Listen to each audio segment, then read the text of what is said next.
आज हम पढ़ेंगे हिस्ट्री का first chapter how where and when, chapter 1 part 3। इस चैप्टर में हम पढ़ेंगे basic terms, very short question answers, short question answers, long question answers. चलो शुरू करते हैं। पहले हम पढ़ेंगे बेसिक टर्म्स। पहला आपका basic term paradise, colonial, administration, fascinated, memos, tehsildar, commissioner, calligraphist, royal Indian navy. Next है आपका dockyards, association, compose, botanical, governor, journal, viceroy, zoological, sciences, policies. Next है आपका archaeological, economist, political philosopher, autobiographies, instruction, policy, design, agreement, investigation, survey. Next है आपका topography, anthropological, custard apple, customs, export, expenses, police strike, plenty. Plenty होता है जैसे किसी चीज़ की प्लेंटी पढ़ना। आई होप आपको बेसिक टर्म समझ आ गया हो। नेक्स्ट हम पढ़ेंगे वेरी शॉर्ट क्वेश्चन आंसर्स। पहला शॉर्ट क्वेश्चन आंसर है आपका very who was James mile. James mile कौन था? James mile was a Scottish economist and political philosopher who publish a massive 3-volume work a history of British India. James mile कौन था? Scottish का था, रहने वाला था और इकोनॉमिस्ट और पॉलिटिकल फिलोसफर था जिसने 3 वॉल्यूम वर्क बनाए थे।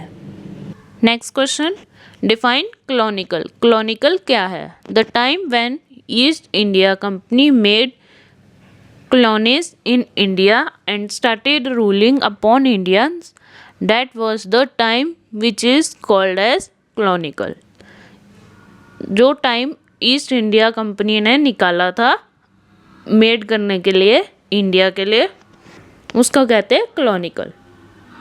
नेक्स्ट क्वेश्चन, थर्ड क्वेश्चन है how did Miles divide Indian history. Indian history को कैसे डिवाइड किया था माइल्स ने? Miles divided Indian history into 3 periods, namely Hindu, Muslim and British. ये 3 पीरियड्स में डिवाइड किया था। Why did the British establish botanical garden. जो ब्रिटिश है उसने बोटैनिकल गार्डन क्यों इस्टेब्लिश किया था, क्यों बनाया था? To collect plant specimen and information about their uses, कि कलेक्ट कर सके स्पेसिमेन और इंफॉर्मेशन प्लांट्स का। Next question, how do dates become important in history. जो डेट्स है वो हिस्ट्री में कैसे इम्पोर्टेंट है? Dates become vital in, vital का मतलब होता है important in history because we focus on a particular set of events as important. Dates की इम्पोर्टेंट होती है हिस्ट्री की, हम फोकस करते हैं कि जो मेन इवेंट्स होते हैं इम्पोर्टेंट होते हैं जो। Next question, what is done under census. जो सेंसस है उसमें क्या करते हैं?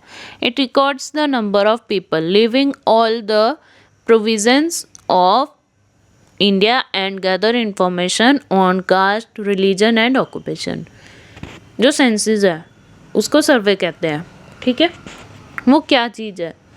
रिकॉर्ड कलेक्ट करता है पीपल का जो इंडिया के हैं, कास्ट के साथ, रिलीजन के साथ और ऑक्यूपेशन के साथ। Next question, what do official records not tell. Official records do not tell what other people in country felt and what lay behind their actions. क्या रिकॉर्ड नहीं बताना चाहिए कि कंट्री में क्या चल रहा है और क्या हो चुका है।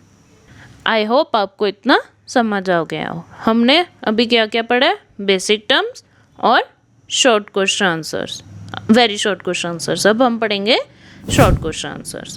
पहला शॉर्ट क्वेश्चन आंसर है आपका why it is important to have dates और time frame while writing history. क्यों इम्पॉर्टेंट है डेट और टाइम फ्रेम जब हिस्ट्री लिखी जाती है? We need dates and time span to divide the history book into chapters। जो हिस्ट्री बुक है उसको हम डिवाइड कर सके डेट के हिसाब से और टाइम के हिसाब से कि क्या क्या डेट चल रही है और क्या टाइम है हिस्ट्री की बुक में। It is necessary to give each chapter some consequency, मतलब कॉन्सिक्वेंसी में आपके जाने चाहिए। ये नहीं कि फर्स्ट पहला है आपका, दूसरा फोर्थ के बाद आए, सीरीज वाइज होना चाहिए। Dates help us record history in a way that makes some sense and can be followed. जो डेट्स है वो रिकॉर्ड करी जाए हिस्ट्री की जो कोई सेंस बना सके। Dates also help historian to focus on those particular event about which they are writing. जो डेट्स है हिस्टोरियंस के लिए क्यों इम्पोर्टेंट है, जो पर्टिकुलर इवेंट हो रहा है उसकी सही डेट लिखने के लिए। नेक्स्ट क्वेश्चन पढ़ते हैं हम। What do you understand by history. History के बारे में हम क्या अंडरस्टैंड कर सकते हैं। History is certainly about change that occur over time. It is about finding out how things were in the past and how things were have changed. इसका कहने का मतलब है कि हिस्ट्री क्या बताती है कि क्या चेंज हुआ था और कैसे चेंज हुआ था पास्ट में, क्या टाइम पे चेंज हुआ था। Next question, who are calligraphist, how were they important in the early 19th century. जो कैलीग्राफिस्ट होते हैं वो कौन है और 19th सेंचुरी में क्या महत्व था इनका, इम्पोर्टेंट क्या था इनका। Calligraphist are those who are specialist in the art of beautiful handwriting. In the early years of the 19th century, documents were carefully copied out and beautifully written by calligraphists. Calligraphist क्या होता है, जो beautiful handwriting से लिखी जाती है। और 19th century में क्या important था, जो documents है वो अच्छी तरह लिखे जाते थे सुंदर राइटिंग में। Next question, discuss how the British preserve the important documents. British made the record room after they came to know the importance of preserving the documents. जो British people थे उन्होंने अलग से एक रिकॉर्ड रूम बना रखा था। So that they made record rooms on the village district and provisional level. जो village district और provisional level पे रिकॉर्ड रूम बना रखे थे। Tehsildar, collector, commissioner and secretariat made the control over their record rooms. They also preserved archives and museum for the record rooms. Record rooms बनाने के लिए museum और आर्चिव भी बना रखे थे। आई होप आपको शॉर्ट क्वेश्चन आंसर्स भी समझ आ गया हो। आगे हम पढ़ेंगे लॉन्ग क्वेश्चन आंसर्स। पहला आपका लॉन्ग क्वेश्चन है, how did the invention of the printing press help in spreading news and information.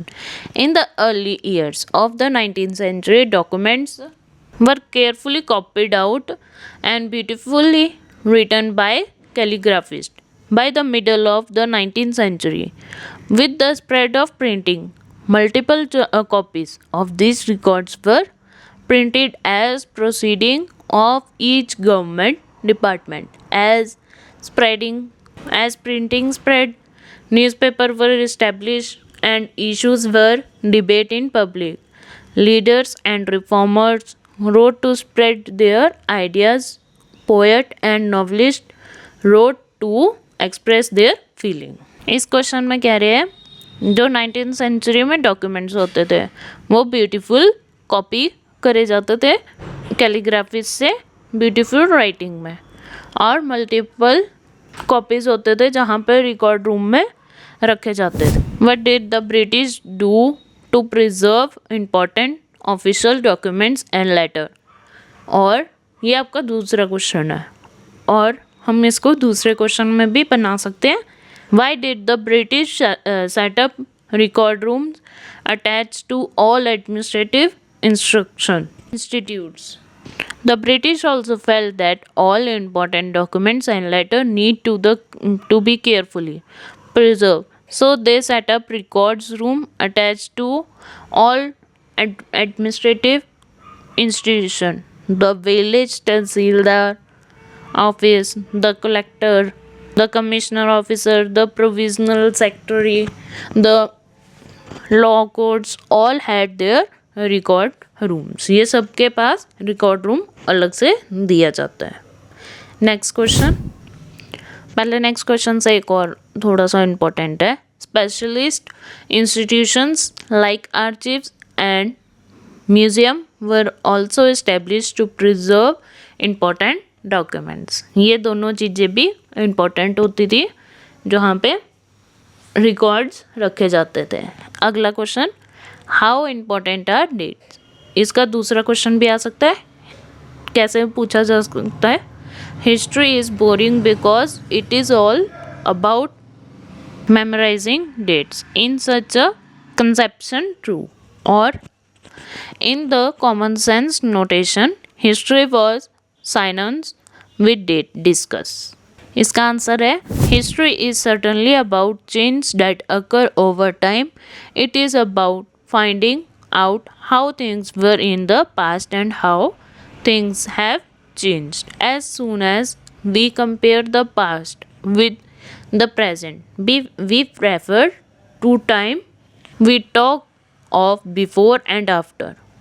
हम क्या बता सकते हैं इसमें, हिस्ट्री का क्या पता कर सकते हैं हम कि कैसे टाइम चेंज हुआ था और कैसे आगे टाइम पता लग सकता है हिस्ट्री का.